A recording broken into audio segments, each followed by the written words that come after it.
Welcome back to Mass Appeal September. It's Responsible Dog Owner Month, so today we're joined by Tibby Chase. She's a dog trainer from the Pioneer Valley Kennel Club, and we're going to learn how we can all be better pet owners. Tibby, thank you for joining us. I'm excited to be here. This is great. It's so important that we are responsible dog owners. What are some of the ways that we can do it? And more importantly, why is it so important that everyone becomes aware of what we do? Well, you know, it's really, I've had dogs for almost 50 years of my life, and one of the things I think is so important about this is that as owners, we have two different kinds of responsibilities. One, we have responsibility to our dogs, which is to keep them healthy, keep them trained, to make sure that, you know, they're well cared for, well groomed. But the other is responsibility to our community, because dogs are an important part of our community, but to be responsible to the community, we need the dogs to be respectful, and to be respectful, they need to have basic training. And so one of the things we're really encouraging this month is that your dog has just some basics. We're not talking about anything fancy, but just basics, what we call good manners. Just the same manners you want your kids to have, actually. Yeah. Well, Tibby, you brought some friends with you today, both canine and human alike, and they're going to show us different things. So what's our first dog Okay, well, I want to to say that what we're doing is talking a little bit about what's called the Canine Good Citizen Program, developed by the American Kennel Club, and it has 10 parts to it, or what they consider 10 basic skills.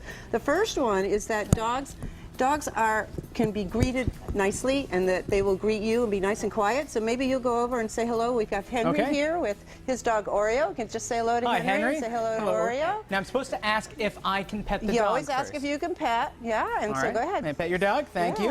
Hi. And that's Oreo. And now, you were saying earlier you want to start with the hand, and then you want to turn and pet the underside. Try to pet the underside, because it's a little scary for dogs when you come like over their head. So pet the underside, and then the dog will look at you or turn their head a little. Then they'll say, "Scratch my ear, could you?" And then if you want to scratch back behind here, and down then my back, we're great feels friends. really good. And now, got to keep moving here, buddy. Let's keep going. We're moving. I get so excited by seeing these dogs. Now we have a 12-year-old girl, and she likes to have some cookies. She's a little bit shy, so you learn to approach a shy dog by giving them a cookie, maybe coming up on the side.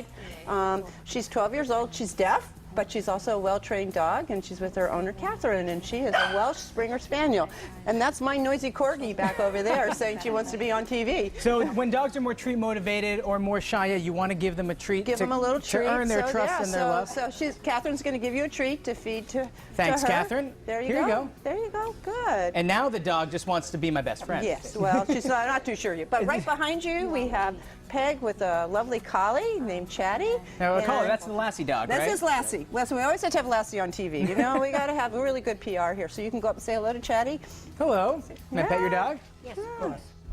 And you were saying a lot of places, because responsible dog ownership is so important, insurance companies are sometimes requiring that your dog be well trained. They are, and that's where this Canine Good Citizen Program comes in. If you can show that you've been through the program, passed the American Kennel Club's Canine Good Citizen test, they will accept that certificate and insure your dog. And this is very important for a lot of what we call the protective breeds, the Rottweilers, the Dobermans, your pit bulls. Any of those. And there's many insurance companies that will not insure your house unless you have a Canine Good Citizen on your dog.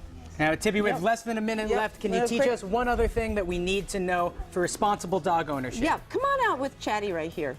I want to talk a little bit about this. You should have a dog that can be easily handled by anybody, a veterinarian or a groomer. That's the worst thing, is when you see pets at the groomer and they're fidgeting because they don't want to be there. So look at Peg here. She can open her mouth, look in the dog's ears, pick up her feet, take out a brush and brush her. How do you achieve it so that your dog is that friendly? Is it just take time? It takes time, a lot of cookies. Stand there one step at a time, pick up a foot, give them a cookie, touch their head, give them a cookie. We all respond to cookies, I think. We do. Nothing else is that we all. Cookies, money, anything that makes it worthwhile. I'll take what I can get. Tibby, thank you very much.